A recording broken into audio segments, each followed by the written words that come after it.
Farrell on it again. Deep one around the back. Quinn aside. There is the breakthrough goal. It's Andrew Quinn. The underdogs bare their teeth and show their fight in this cup final.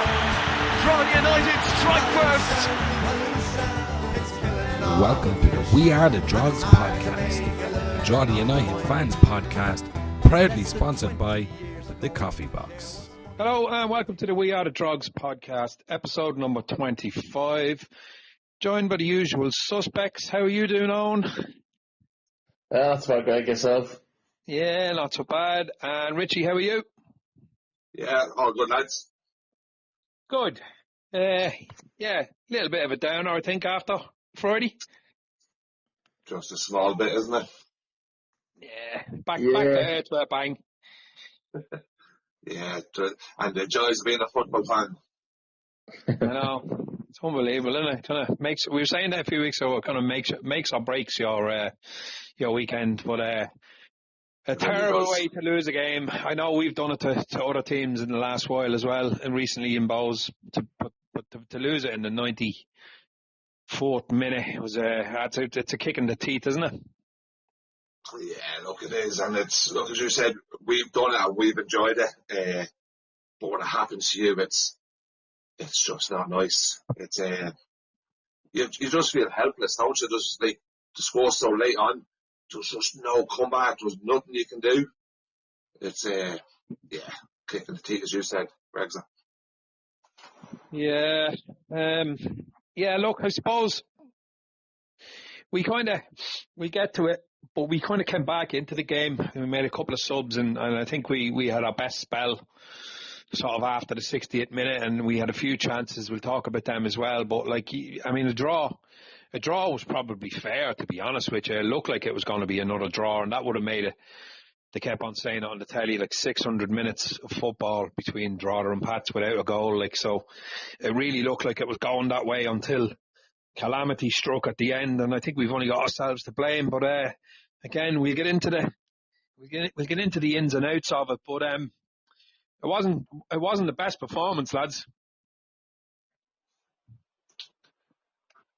No, it wasn't. Wasn't the worst either, but yeah, it wasn't great. But mind you, second half was, as you mentioned, like a bit of we played a lot better second half.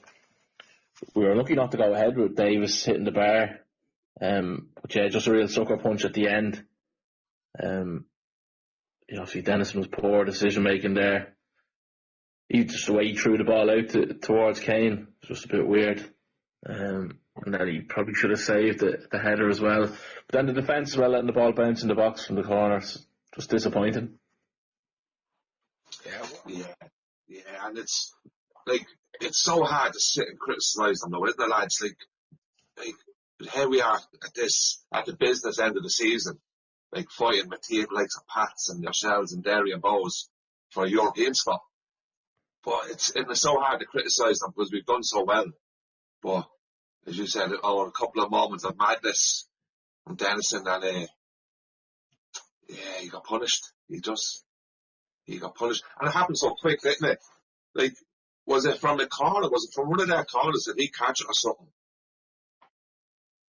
The ball came in, whatever he caught it, and then just threw it out double-handed.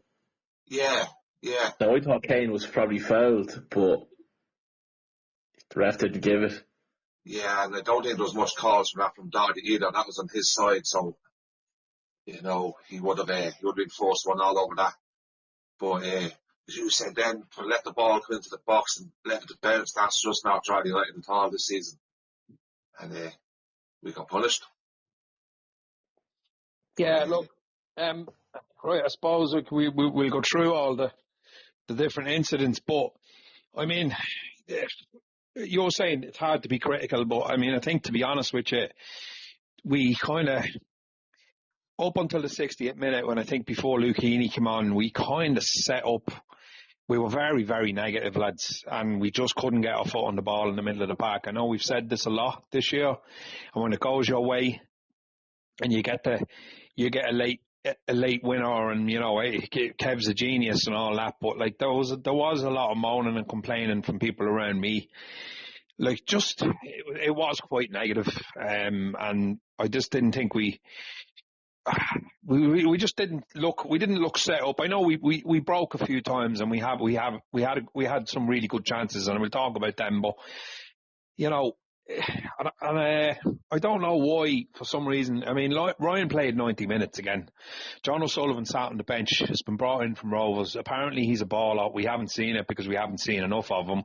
But we can't play him now in the next 2 games, and you'll be really, really wondering why he wasn't brought on to try and get his foot onto the ball and try and get some sort of foothold in the game, because we didn't have one for the whole game. Like, I know I said, like, for the last half hour we were a lot better because I think Luke is a lot more direct, and I think Farrell had another poor game, to be honest, if I'm being critical. Yeah, look, yeah, and I suppose the Pats midfield did dominate the whole game. They were really strong. Was it more Pats just being better than us in the night? Like, do you think Drogheda played bad? Overall? Bad's probably a bit strong. They weren't great in it. No. But like, mind you, the first half I thought was just generally was a pretty flat game. Like, both sides, like, there wasn't really a whole lot going on. The second half was a bit more lively. We had a good spell, maybe 10-15 minutes in the second half, where we were pushing at them. We had a couple of good chances. Yeah. We just couldn't capitalise on it, unfortunately. Yeah. Look, and I suppose I know what you're saying, Greg's, and it was a bit negative on that, but we've been set up like this all season, haven't we? Every game. I just thought Pats were really good the other night, and we just couldn't handle the midfield. And you're probably right. Maybe O'Sullivan should have been brought in and give Ryan a breather. So we just look. When you look through their 11, and your man Levy and McClelland and Forrester obviously had his moments. Didn't think he had a great game, but there was 1 or 2 moments of quality from him. But I just felt like we were showing them way too much respect, and we were standing off them, and sort of like, right, if a team wants to pass the ball around at the back, kind of Derry. Shells have done it against us an awful lot. That's fair enough, but we were pushed so deep that, like, they were passing the ball around in our half, and you're just going, like, how long can we do this for? Like, we're going to concede, and we didn't, because we defended really, really well. I thought Quinn had another class game. Going forward, I thought he was brilliant. He made a few amazing runs, dribbling the ball past people, and little drag back at one point, and I know the crowd was kind of jeering over that. It was good. It was great to see it, but it just felt like we were standing off them too much. We were showing them too much respect. Why weren't we in their faces in the middle of the park, getting absolutely stuck into them? I know Ryan was trying his guts out, but and Darragh Markey, don't get me wrong, but it just didn't seem to click. I don't think there was enough sort of aggression there, and Warren and Josh Thomas were finding it really, really difficult to get onto the ball. So, was it Pats were that good, or were we just sort of a bit under par? I'm undecided on that, but it was disappointed. But then again, as we said earlier on, if we had got the draw match out of it, I thought we kind of deserved the draw. To lose a match in the 94th bloody minute is a signal. But look, these things happen, you know. I don't think I'm being overly critical, but there was definitely a lot of criticism. Yeah. No, look, I definitely think we lost the midfield battle. I thought they dominated it there. The 2 guys up front, you're right, they were playing off scraps the whole game. I thought Joe Redmond was brilliant for Pats. They definitely did the homework on Josh Thomas, what he did. He didn't give him an inch. It's just probably did stand off them a little bit around midfield, and it's not like us, is it? No, well, look, when you look how far the Pats centre halves were pushed up the pitch when the ball was being thrown out from an angle, like, they were nearly at the halfway line at times, Richie. Yeah. So you immediately are putting yourself under massive pressure, and they weren't lumping big balls into the box and all that. They were trying to sort of pick us open and playing these little triangles in and around us, and it worked for them a few times, because they did get in. They had a good chance, I think, on about 12 minutes. I was looking at the highlights earlier on. It was Amelia a chance, and it turns out it was a really, really poor shot, but he was bearing down on goal, and there was no one near him.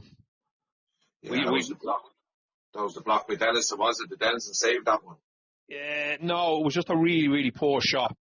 Right. It just trickled over the line as far as I remember. But if he had his shooting boots on, I think we were sort of in trouble. I think the first chance of note that we had was the three centre halves. So it was Bulger got it, headed it over, Keeley heads it, and then Quinn kind of tries like an overhead kick type of a goal. Do you remember that one?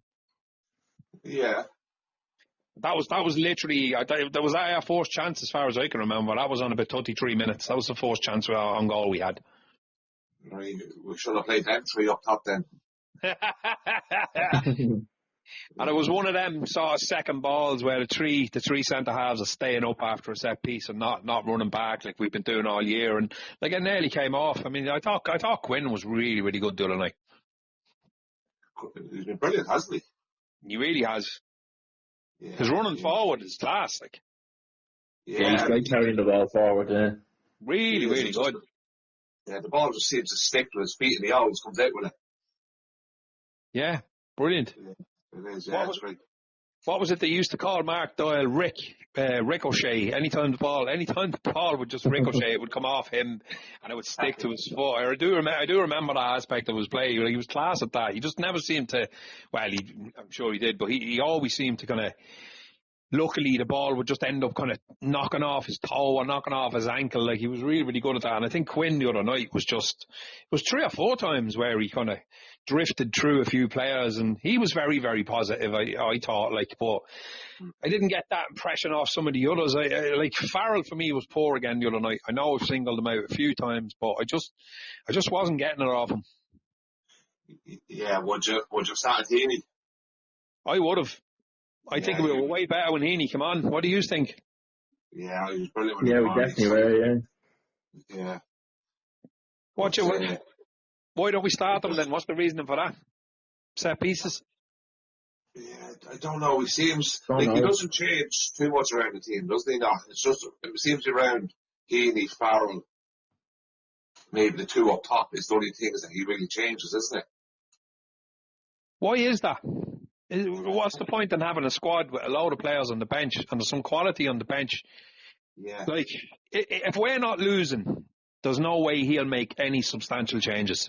As you said, he'll probably pull off Shane Farrell for Luke Heaney or maybe Ryan Brennan and the strikers later on in the game, maybe to try and push on and go and win it. But if we're not losing, there's no way he'll make like wholesale changes. He never has, and I don't think he ever will. It's just not in his nature.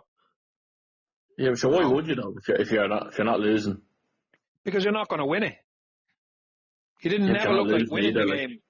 Yeah, but what? So we're going out now to play for draw matches? No, we didn't say that. We were saying that like, if you're not losing games or whatever, you're picking up points, teams doing all right, why would you just make a change for the crack? Like? No, I'm on about in-game. Like an in-game change when you're 70 minutes in the game and you don't look, you look like the game's getting away from you. And instead of making a positive change, more often than not, he won't.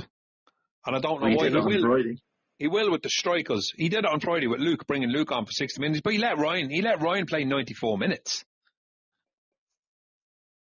Would you not have brought on somebody like Sullivan maybe to try and change the way we're approaching the game a little bit and have a little bit more possession? I hate the word, but we just, I don't know. I think it's a bit negative at times.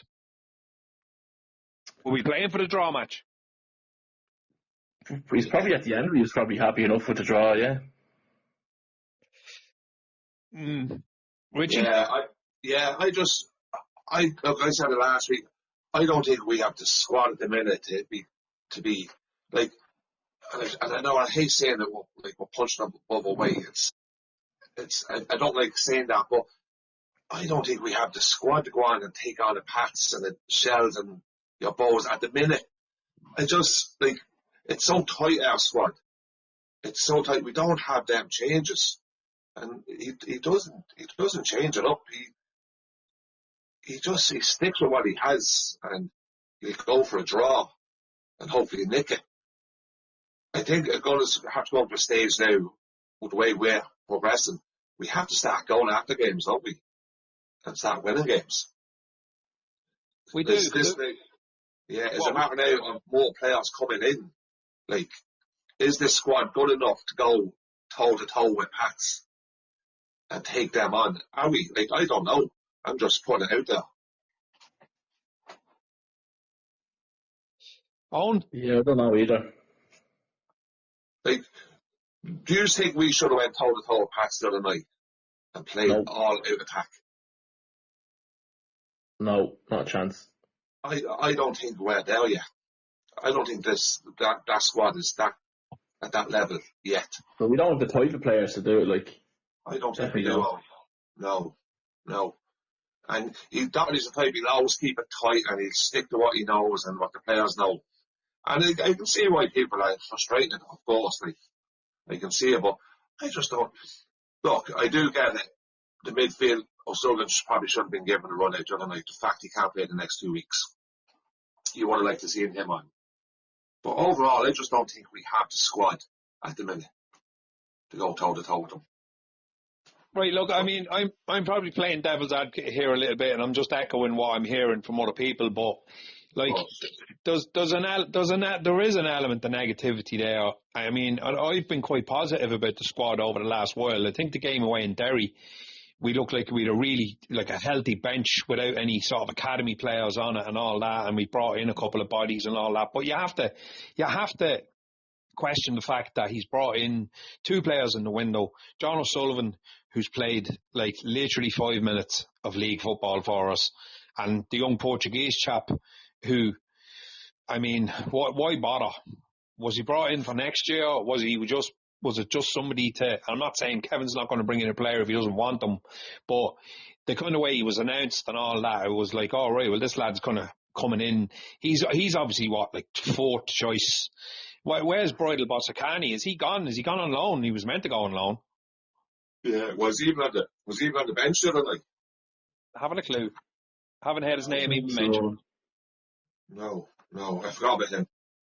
Exactly. I did hear he was going on loan, and that was from a fairly good source, but that hasn't been announced, and you can't go on loan now, can he? He's here till the end of the year, like.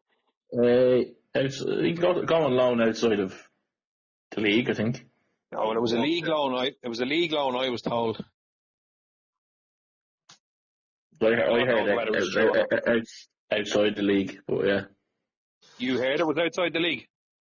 Yeah. All right, okay. So, yeah. Well, yeah, he wasn't on the bench anyway. Right.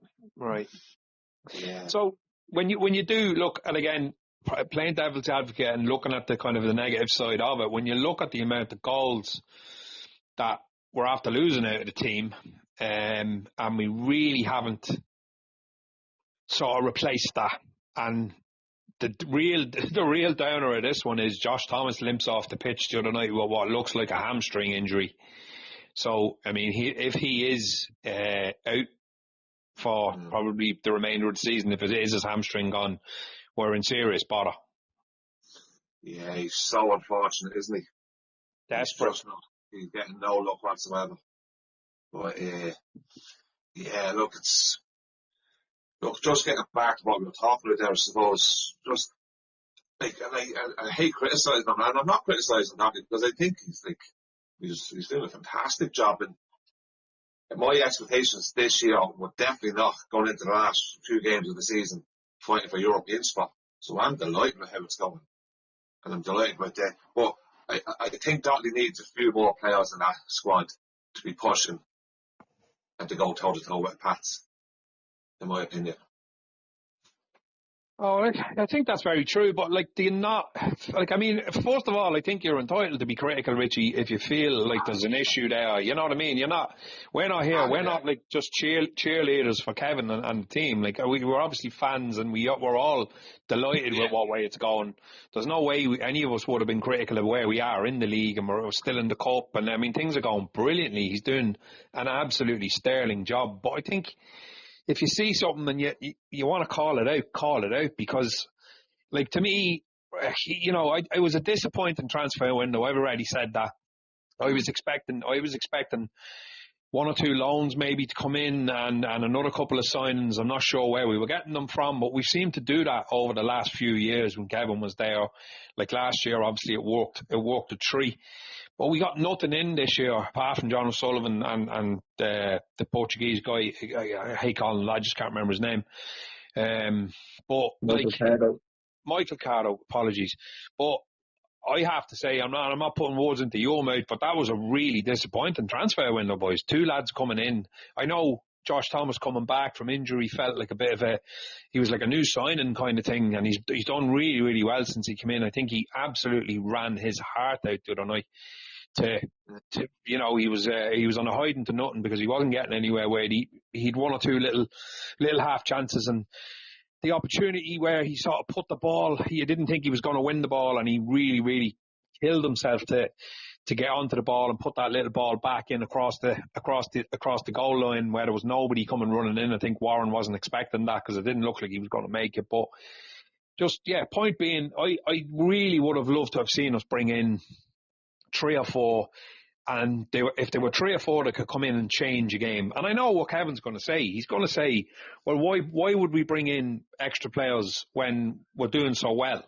When we're so far up the league, and we're still in the cup, and, you know, everything's very, very positive. But I just want us to push on from here and not kind of sink back down again. Because if you look at it, like we were beaten the other night, we have to go away to Rovers on Sunday.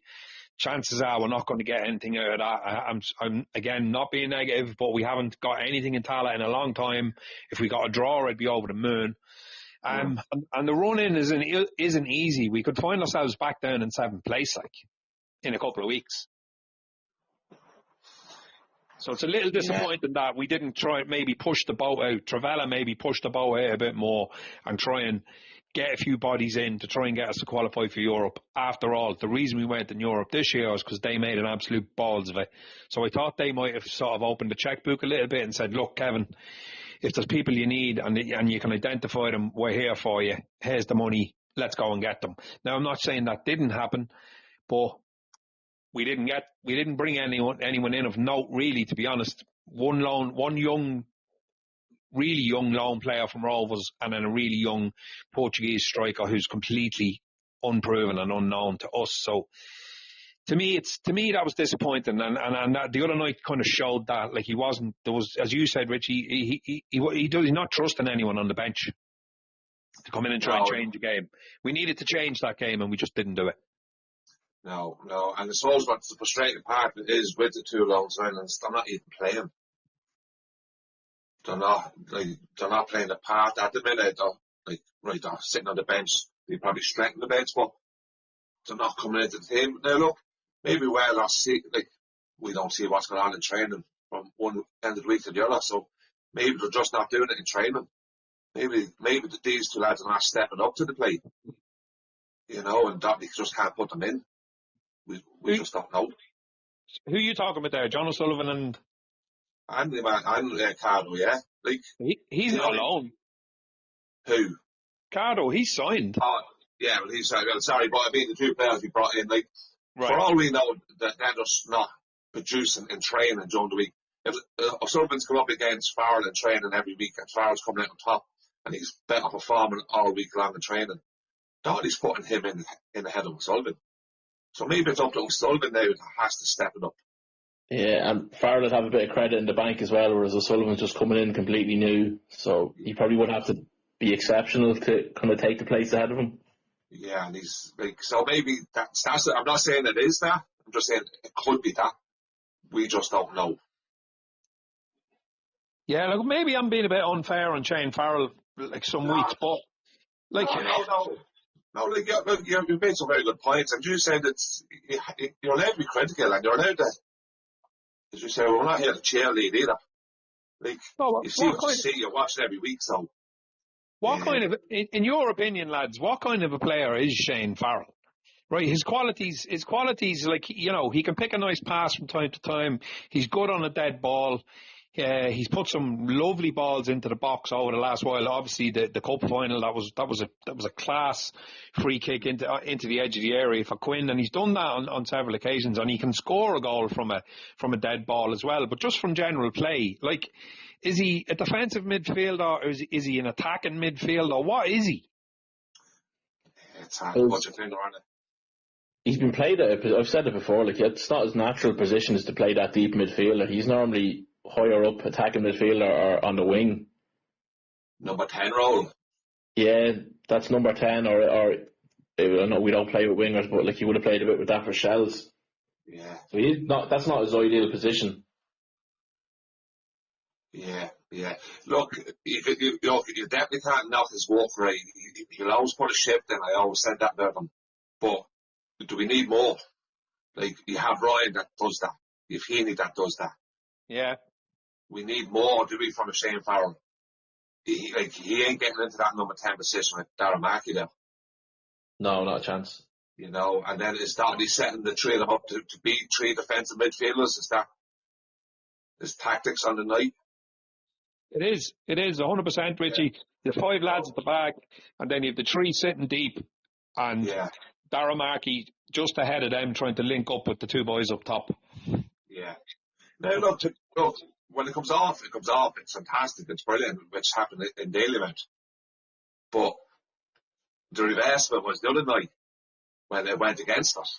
And like, you just leave yourself wide open for a mistake or a last minute goal, or even if the team scored in the 70th minute, 75th minute, it's so hard to change then to all-out attack to try and get that goal, isn't it?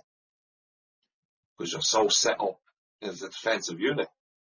So it's fine margins. Like, you have to remember, like, we hit the bar. If that ball dips another inch, we're 1-0 up. We could be talking about us winning that game. So just shows it's really small margin. So it wouldn't be too downbeat over a 1-0 defeat. Like, yeah, and it was a mistake that caused it. It wasn't really tactics, or it was a mistake by the goalkeeper, which I'm sure we can add to.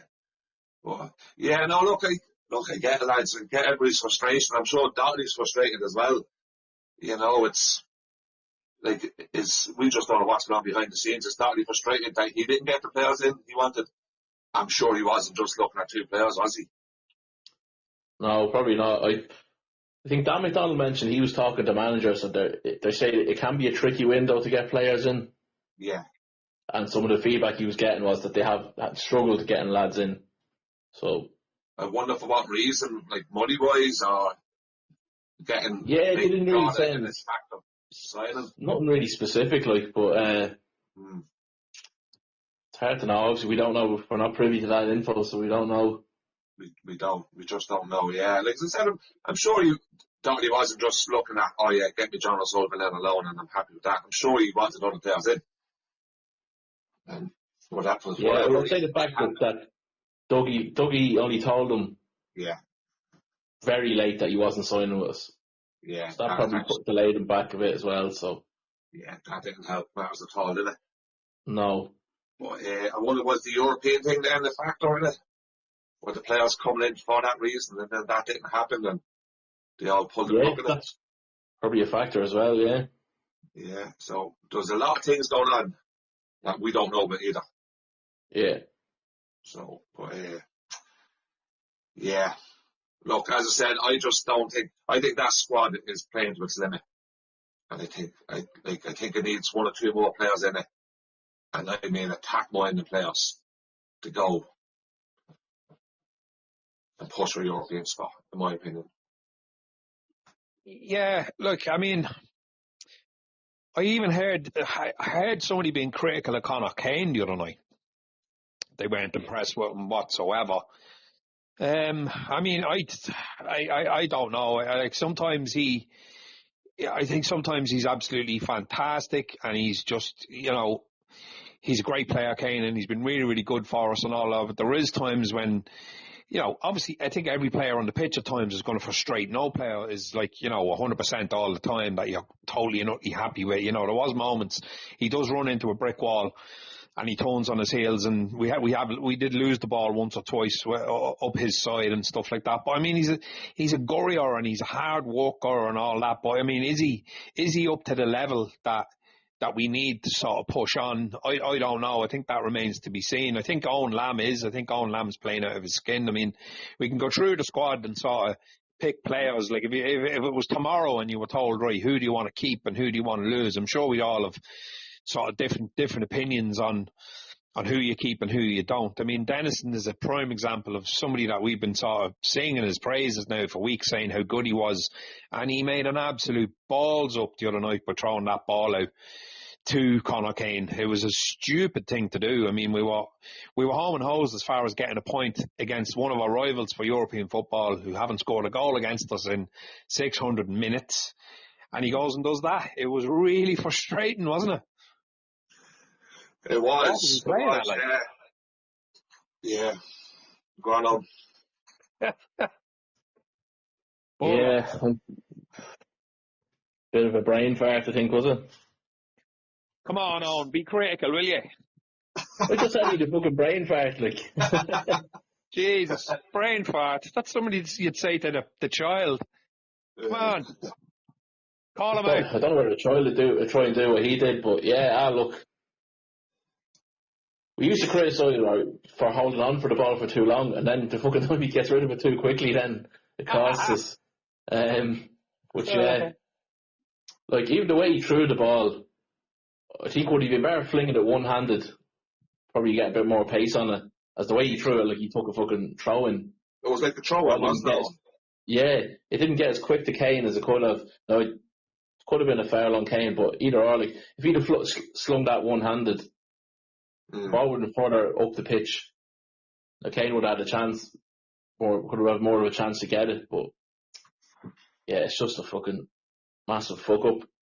Yeah, like I mean, he could have kind of threw the ball sort of over Kane so he had something to run onto instead of directly to his body. Like, but I would agree with you. I was convinced on the night that it was a free kick, and there was people texting the lads behind me that were watching it at home, and they said that was a definite free kick. He was sort of just barged to the ground. Yeah, it looked like he got on the side of the ball first, and he just got a little nudge or whatever. Yeah.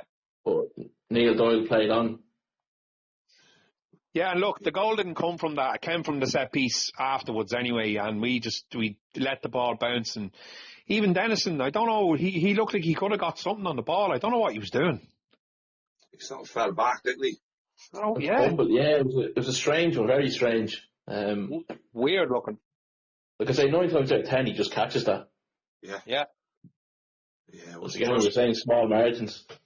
It was small margins, and it swings around a bit for football because was it 2 seasons ago we did it on Pats with the late goal. Yeah, yeah, but they were claiming the free kick, remember, over on our side. Yeah, and it never was. I've looked at that back about 50 times. It never was. No, definitely not. But I said it swings around about, like, in football. It's horrible when it happens to you. But look, going back to Dennison, it was, as you said, he nearly took it as a throw-in. It was above his head ball, wasn't it, when he threw it? Yeah, 2 hands up. Yeah, and like, it's just, look, when keepers make mistakes, they usually get punished with it. Now, I know the goal didn't come directly from it, but it was a moment of madness. Now, he did that in Bowes as well, lads, up in the Element, and got away with it. He got away with it in the Element, so am I right in saying he came out? Was he interviewed after the game, lads? Not that I heard. I thought I seen a quote, I read a quote from him that he was trying to, look, we were a home team and we were trying to go and win the game. And that's why he did it so quickly. It might have been on his Instagram, because I seen him saying we move on or something like that, tough luck, but we move on. Yeah. I can see what he was trying to do. It was just poorly executed. It was, wasn't it? Yeah. It's just one of them ones, lads. Fuck it, you could go over it all night, couldn't you? Oh, we will. You're here for another 3 hours. Another 3 hours, yeah. You two can walk away. I'd I'd love to know what the conversation was, him and Doherty now. I wonder would Doherty pull him on it or have a go at him, or you'd love to fly in the wall, wouldn't they? Did you see Doherty? Did you see Doherty walking past them? You know the way all the players come over to applaud the fans. Right. Doherty just walked straight by him and just looked straight into his face and just walked by him. But I mean, the look would kill you. Like he looked like he was going to strangle him. And Conor Keeley just walked straight off the pitch, shaking his head, absolutely fuming. Yeah, you could see the frustration, the anger was there. Still wasn't. It was very raw. And I'm sure for Conor Keeley, that was another, like a double kick in the nuts because it was against Pats, because we know how he feels about them after the way he was treated there. But yeah, you'd see how disappointed that man was walking off the pitch. He was just, I felt sorry for him. Yeah. Look, and there's I don't think Pats deserve to win the match. Right, they do better on us on the night, but I don't think they deserve to win the match. I thought a draw was fair. So did I. Dennison didn't have to make any outstanding saves, really, did he? No. One. Yeah. Yeah, he did. I went through it all earlier on. He did. He actually had to make one really, really good save that I can remember, but that's the height of it. Yeah. And look, when you get hit with a sucker punch like that so late on, you've no time to recover. Yeah, look, it's fine margins, as they say, but when you get punished for a mistake, it just kind of stings a little bit more than, if they had a kind of broke our lines and one of the players kind of, put the ball in the top corner and there's no way you're going to save it and you just go, right, fair enough, we were a better team. And I tell you what really stung as well was the way they celebrated at the end. You could see how much that meant to them. Kenny going absolutely bananas over at the Pats fans, and obviously getting a 93rd minute winner against any team is going to, send people into raptures, but you can just see how much, that meant to them on the night, which is kind of a compliment to us as well, because they probably weren't expecting to get out of there with anything, but they did. Yeah. So, it shows you how far we've come in the last while as well, that we're kind of, there's a post-mortem going on here about 93rd minute loss to Pats, who we haven't conceded a goal to in 4 games. I mean, so that's fairly... Yeah. If you had told you that at the beginning of the season, you probably would have said, right, okay, I'll take that. 1 loss to Pats in the whole season, because they're a team that we haven't done great against over the years. Yeah, absolutely. And as I said, I find it hard, we're all pissed off tonight and so frustrated, but I keep looking at the overall picture and the overall look at the season. Like how we are absolutely disgusted that we lost in the last minute to a team, our rival, the Pats, go over a European spot. I never thought we'd say that this season, lads. So, as you said, look how far we've come. Yeah, no, absolutely. Right, I was just going to say the other thing. Again, the criticism of Thomas Alua, who comes onto the pitch for 10 minutes at the end of a game, and certain people decide that he's the worst player Drogheda have ever had, he's shy.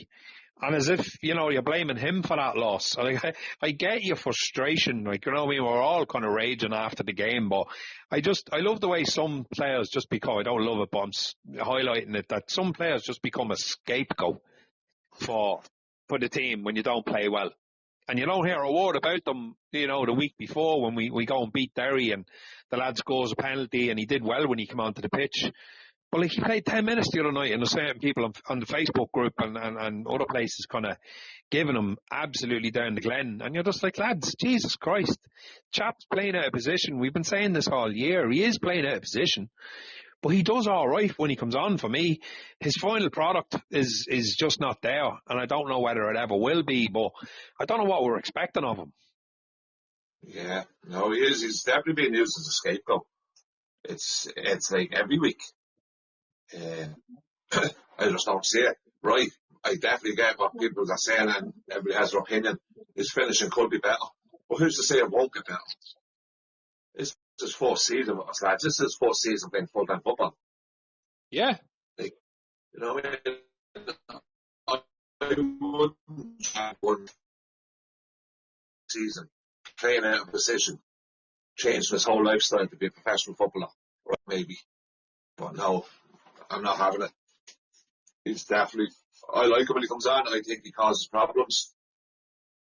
He just runs defenders ragged. So yeah, no, look, I wouldn't be blaming him at all. Owen? Yeah, I agree. Yeah, people are very harsh on him. Like, agree with you said about the end product sometimes not being good enough, and he's made some poor decisions, like maybe not taking a shot on when he should, or shooting when he shouldn't. He should be laying it off. But yeah, geez, you can't fault his work rate, and he does cause problems for defenders. He does need, if he wants to be starting, he does need to score a few more goals, I think. Yeah, I think it relates back to what you were saying earlier on, Richie, about, bringing in players but playing them out of position. Like, Farrell coming in and not really playing in his natural position, bringing in Alua, who was a winger and scored a good few goals in the first division. I know a good few of them were penalties, and but like, what do we expect? Like, are people blaming the player then, or are they blaming Kevin? Why are you bringing in these players and not playing them in their natural positions? Because I know he's done that in the past. I mean, Bulger was brought in and I think he was a midfielder when he came into the club, and he ended up going into centre half, and he was absolutely brilliant. So, sometimes it works and sometimes it probably doesn't work to the extent that, people start questioning it. But is it a thing that, budget-wise and all that, they were the players that we identified that we could afford to bring in, that wanted to come to the club? And, the players are there. Like, and I'm not saying anyone was giving him stick in the ground to his, like, there was nobody booing him, or there was nobody roaring at him or anything like that. And, thankfully, them days are gone. Because years ago, you would have had people just roaring directly onto the pitch that a player was shy against your own players. Like, I'm sure you both remember that back in the day. Like, and I used to crack me up. It was just like, lads, what are you trying to achieve here? The guy probably has a bit of a confidence, not Thomas himself, but just players years ago might have been struggling with a bit of confidence, and you standing there roaring and screaming at them and calling them names, that's really going to help. Like, but I don't know, like, maybe we're expecting too much from some of the players that, as you said, are coming in from first division part-time football, have come into a full-time setup where there's a lot of pressure on them. And there was no pressure on him last year at Wexford, because I can't imagine Wexford fans or the club itself would have been putting undue sort of pressure on first division part-time players. You wouldn't want to be anyway. But I don't think Drogheda United is that kind of football club either. I know if he ended up at Bowes or, one of them clubs, I mean, Jesus, the stick that they give players is unbelievable. But I think, for the most part, our players get fully supported. I mean, online is a cesspit anyway, we all know that. You can go on after a few points and say how poor we were and say how shite this is and how shite that is, and, that's your prerogative if you want to do that. But, I don't think it happens in the ground. I think everyone's sort of pretty much 100% behind what we're trying to do. And, again, we're here just to have a we're here just to have a chat like you would in the pub, except we're sober, about what we think about certain players and all that. But, and, definitely not trying to belittle anybody or say, I don't think he's good enough, blah, blah, blah, blah, blah. I don't know whether he's good enough. I'm not a football manager. I don't know what Kev sees all week in training, as you said earlier on, with Farrell, or, I mean, he might be outstanding in training every week and it's just not going his way on the pitch. But I don't know.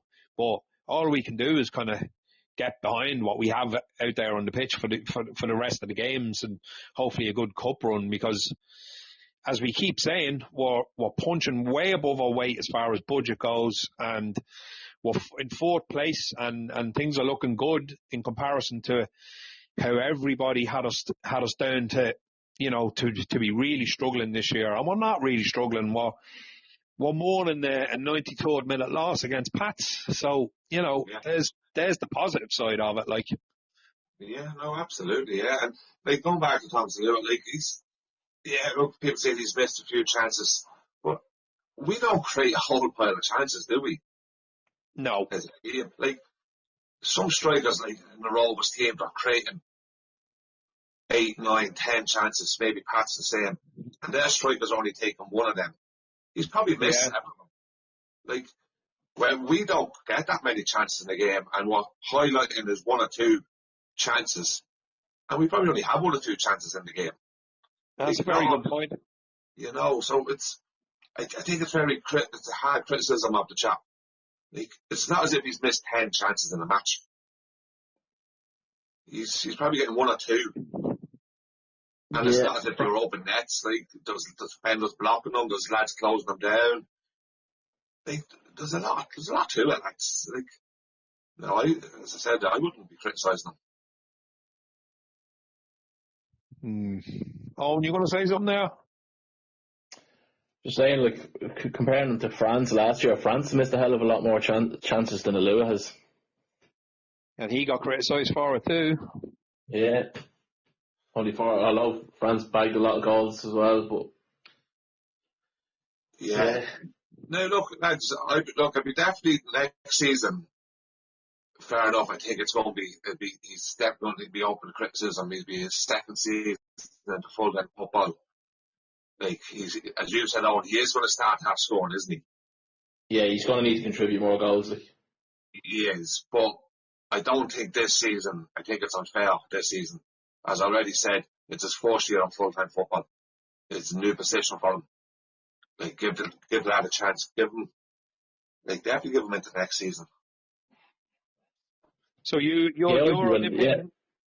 both of the opinion then that you'd retain Alua. I'm not even sure what kind of a contract he's on, because that doesn't seem to be common knowledge with this club. But is he signed for next year or what? I think he is, because I'd say Barwa's going to go. Yeah, I think Barwa's contract's up, but I can't see him being re-signed. Yeah. No. He's been unlucky with injuries. Very unlucky, yeah. Davis gone, is he? Is Warren gone for next season?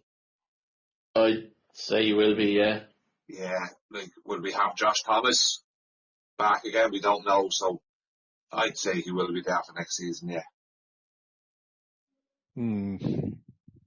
Yeah, look, that's I suppose that's another day's work, and we get towards the end of the season, we'll have a bit of a review of the year and talk about players in and players out and all that stuff. But we'll get on to the Rovers away, lads, on Sunday. It doesn't get any harder, really, does it, after a defeat at home to have to go to Tala? No, it's the last place you want to go, lads. Yeah, tough one, alright. Be interesting to see what sort of team Rovers put out, because obviously they've their playoff second leg on Thursday. Yeah. So might not be the worst time to play them. If they win that, they'll be on the high. They'll have to be on a bit of a come down playing us. Who knows? Even if they have their second string is still fairly decent. Like, so, it'll be a tough one. I just hope that our fans don't go into big overreact if we fucking lose 2 or 3-0 again. Like, they are such a good side. Like, it's not. There's plenty of good teams have gone there and got better easily. Like, yeah, but like, lads, look, come on. Like, again, we need to go there and just not make the same mistakes we've made the last 2 times, where we've conceded a lot of goals and we got torn apart the last time. I know we had a lot of injuries and things weren't great, blah blah blah, but it was absolutely shocking. And then you seen other teams going there like Waterford and Cork and really putting it up to them. Sligo put it up to them in Tala, and had a lot of ball against them and created lots and lots of chances. We need to go there, and look, I'm not saying we're going to change how we play. We're not, but we need to go there and just keep it as absolutely tight as we possibly can. But you wouldn't put it past this team to go and pull a result out of the bag, especially after a defeat.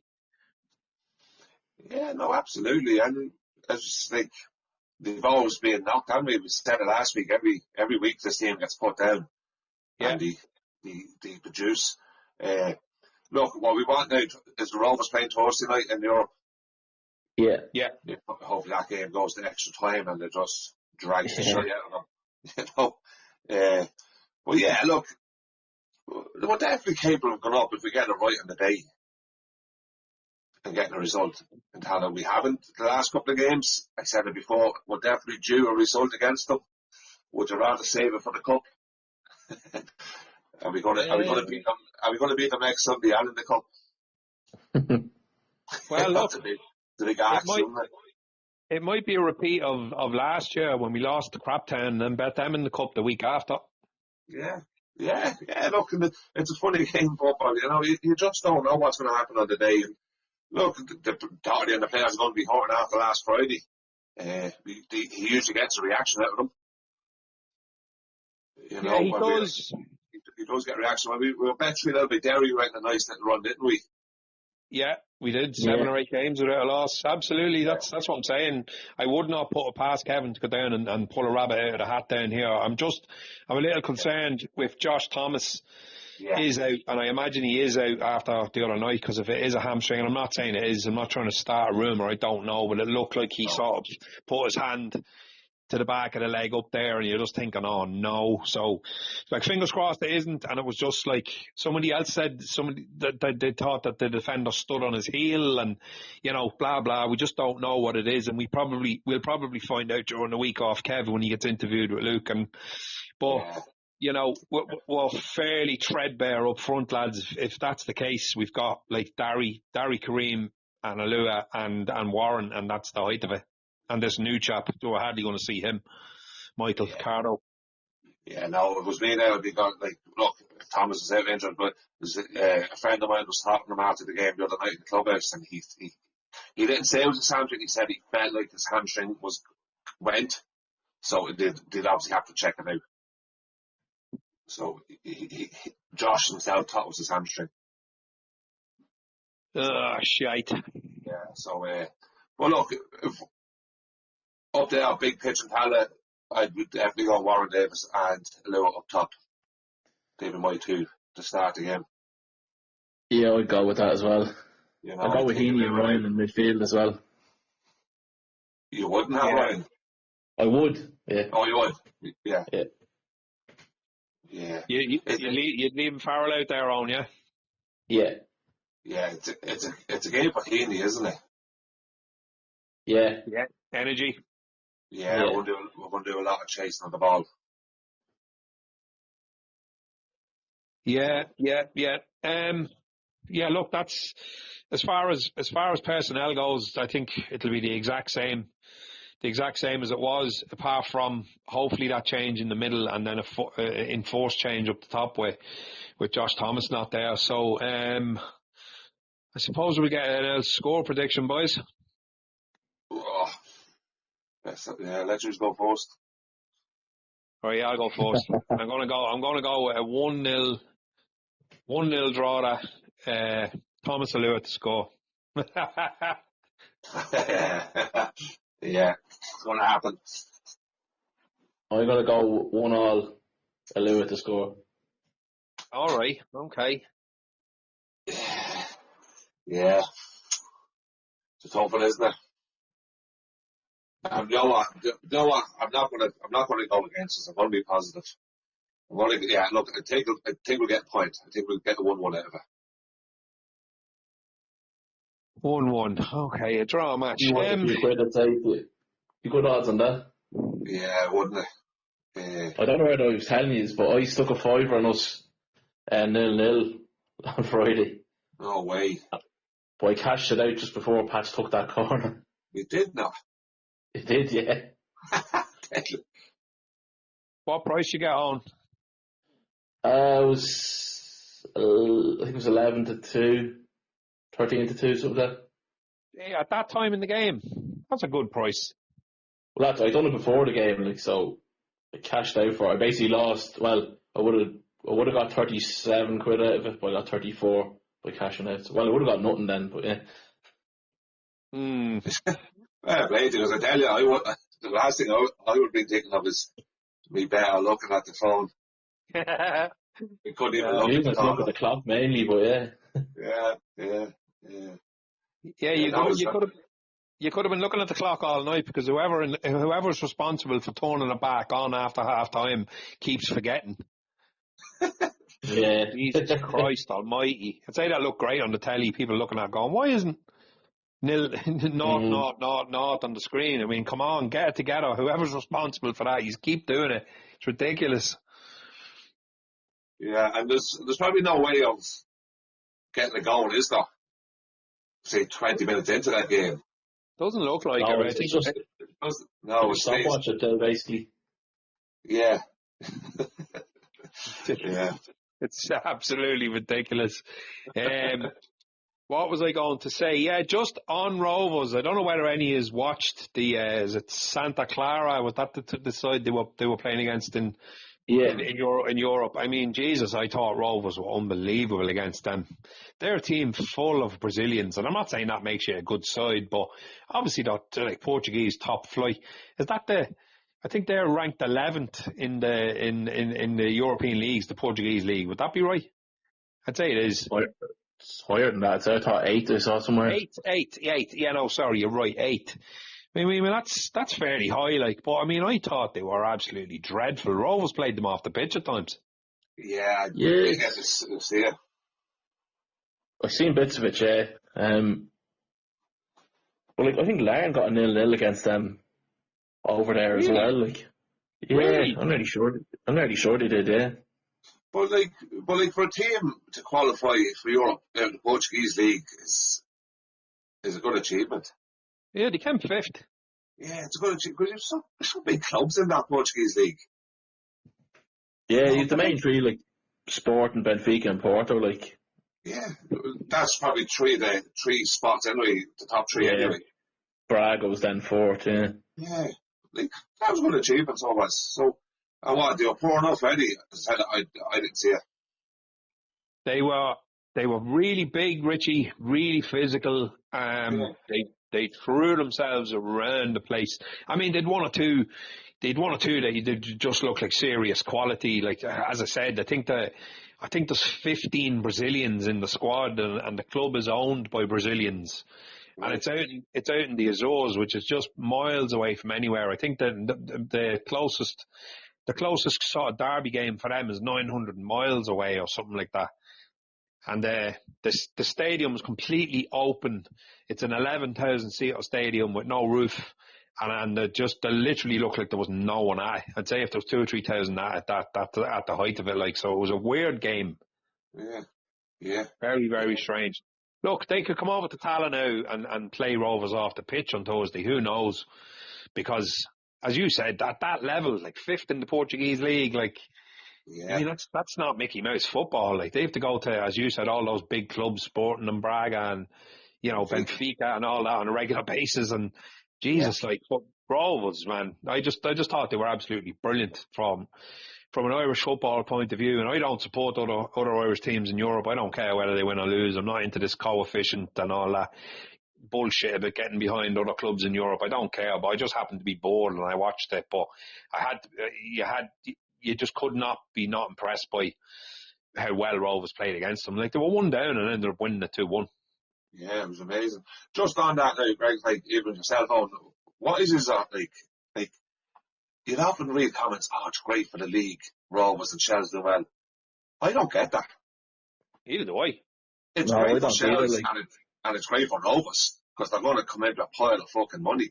And as somebody said, I think a Sligo van put up, it's great for the league, and somebody said, yeah, you come and take all your best players now. Because that's all it does. Yep. Yeah, I would agree with you on that, yeah. I look, like, I'd say fair play to them for getting a result, but I hope they don't go through. That's same with Shells. Like, I don't get it, like, well, let's all support, let's all get behind them. Not a chance. I hope they get no money out of it. Yeah, look, I mean, it's fucking, it's one of them things though. Like, for years in this league, even Craptown a few years ago when they did really well in Europe and they won a load of trophies, and everyone's they're going to go on to dominate Irish football for the next 10 years, and now look, they're in the fourth division, you know what I mean? So, and I wouldn't I'm not 100% that if Rovers do qualify for the group stages again, or Shells, that it'll lead to some sort of domination in the league. I don't know about that. I think our league is kind of hard to attract big name players too and stuff like that. It's a different kind of league, and I think there's a bit more of a level playing field when everyone's full time and everyone's paying reasonably good money. But as you said, like if Rovers want, they can just go and cherry pick any player from any club and dangle a contract in front of them and go, look, you're living in Ireland as it is, we're playing in Europe, we can offer you more money than the club that you're with at present, so come and sign for us. And any player would be absolutely bananas not to do that, like.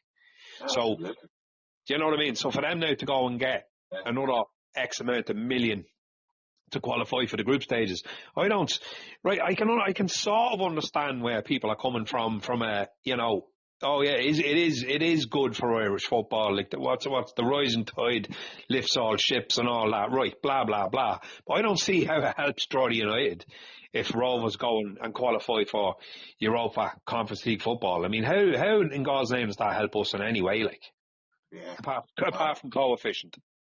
Yeah, I think you get a bit of a solidarity payment. That's, well, actually not a bit. It's a bit of money, but still.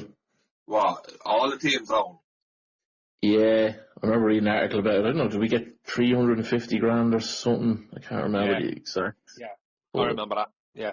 But still, you don't want to see those teams getting millions. Well, we're trying to catch up to them as it is. Yeah. And especially the likes of Shamrock Rovers, who are like a really well run club. Like Shamrock Rovers ain't going to do what Dundalk did with their money. No. Like, Dundalk made the balls of an absolute cock up of it. It was brilliant to see. But like Rovers ain't doing that, lads. Like Rovers are just going to, as you said, Greg, so cherry pick whatever player they want. So yeah, and the Rovers have £2 million coming in from that young lad Victor Ozenvanu. Arsenal are signing him in a year and a bit, so that's another £2 million. Yeah, absolutely. But look, I think what all clubs need to be doing is trying to get to where Rovers are. I think that's definitely the target, and you know, try to get to that level. But I just don't get this European thing. Let's all follow them in Europe. Yeah, I hope they're. No, and when you look at Rovers and you kind of go, right, if they don't succeed in qualifying, you know, they'll feel the heat a little bit, but they're going to go on and win the league. They're not going to be under any sort of financial stress if they don't qualify and they get knocked out. But then you look at Shelbourne and you're going to go on, right, they have to go up to Windsor now and beat Linfield, which I think they will. But they have thrown serious money at this. And you're looking at capacity of Tolka. Like, they do get good crowds, don't get me wrong. I'm not slagging their attendances or anything like that, but you mean there's somebody pumping serious money in behind the scenes here. Yeah. Like, are we going down this road again, kind of, you know, we all know how this ends for certain football clubs, because it ended up in the forecourts for us when we spent that kind of money trying to be successful. And you know what I mean? I think Rovers are kind of going about it the right way. The academy out in Roadstone is really good, obviously, because they're after bringing a lad through who's been in the club since he was 7. Like, he's from Tala, that kid, and now they're going to sell him to Arsenal for £2 million. I mean, that's proper order. Like, they're really doing their business right there. But when you look at Shells and Pat's, like, that guy Kelleher is pumping savage money into it, bringing Stephen Kenny in on a 5-year contract, paying him stupid money a week to manage in League of Ireland, where you can only get so many people in through the door. Sponsorship's not that much.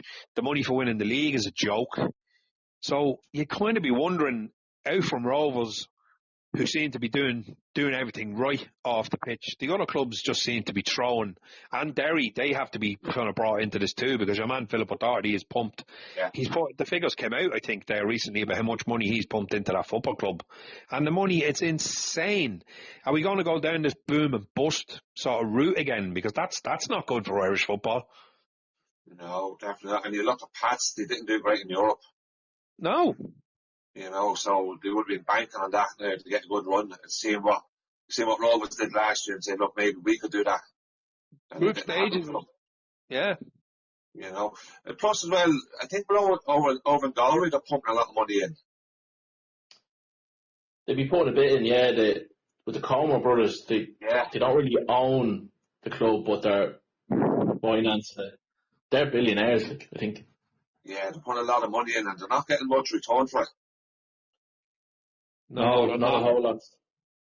But I think their background is in GAA and horse racing.